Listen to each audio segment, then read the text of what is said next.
नमस्कार. तर आज बनवणार आहोत अगदी सोपी आणि पटकन बटाटा भजी. मी ते बटाटा सोलून घेतलाय आणि बारीक बारीक गोल चिरून घेते. एवढी पातळ बटाटे चिरून घ्यायचे आहेत आणि ही चिरलेली बटाट्याची कापं पाण्यात ठेवायची म्हणजे काळी पडत नाही.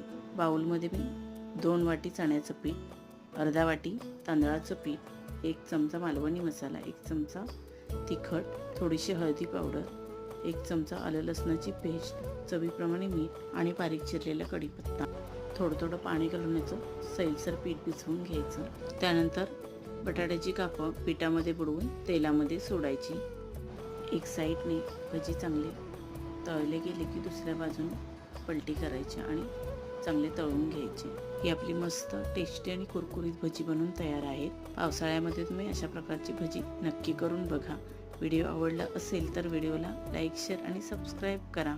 धन्यवाद.